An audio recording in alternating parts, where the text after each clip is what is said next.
Bismillahirrahmanirrahim. Assalamualaikum warahmatullahi wabarakatuh. Saya Fadila Rahmadani dari Kampus Sekolah Tinggi Agama Islam Negeri Bengkalis, jurusan Tarbiyah dan Keguruan, Program Studi Pendidikan Agama Islam.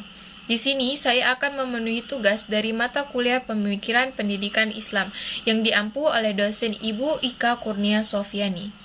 Di sini saya akan menyampaikan materi tentang pemikiran pendidikan Islam menurut Hasan Langgulung. Hasan Langgulung lahir di Rapang, Sulawesi Selatan di Indonesia. Ia mengawali pendidikannya di Sekolah Menengah Pertama dan Sekolah Menengah Islam di Ujung Padang tahun 1949 dan 1952. Kemudian melanjutkan pendidikannya di Mesir. Tahun 1962 masuk di Islamic Studies di Fakultas Dar al-Ulum, Cairo University. Kemudian melanjutkan di program Diploma of Education di Enshams University, Cairo. Tahun 1963 dan mengambil spesial Diploma of Education. Langgulung adalah termasuk seorang tokoh yang produktif, artinya sebagai seorang pemikir, Langgulung banyak menghasilkan karya-karya penting dalam bidangnya. Sampai tahun 1992, Langgulung telah menerbitkan lebih kurang 14 buku dan lebih dari 60 artikel luar maupun dalam negeri. Misalnya Journal of Social Psychology dan Journal of Cross-Cultural Psychology, Journal of Muslim Education Quarterly, Dewan Masyarakat, dan lain-lain.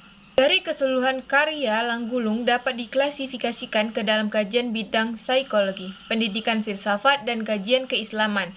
Adapun untuk pola kajian pendidikan Islam di Indonesia, karya Langgulung tergolong karya-karya pemikiran dan teori pendidikan, yaitu pola kajian yang hakikatnya berusaha mengembangkan konsepsi pendidikan Islam secara menyeluruh dengan bertitik tolak dari jumlah pandangan besar dasar Islam mengenai kependidikan dan mengkombinasikan dengan pemikiran pendidikan modern Barat.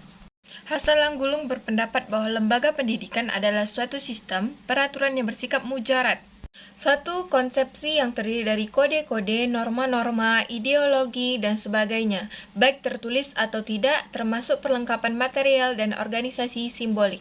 Kelompok manusia yang terdiri dari individu-individu yang dibentuk dengan sengaja atau tidak untuk mencapai tujuan tertentu dan tempat-tempat kelompok itu melaksanakan peraturan-peraturan tersebut. Adapun masjid, sekolah, kutab, dan sebagainya.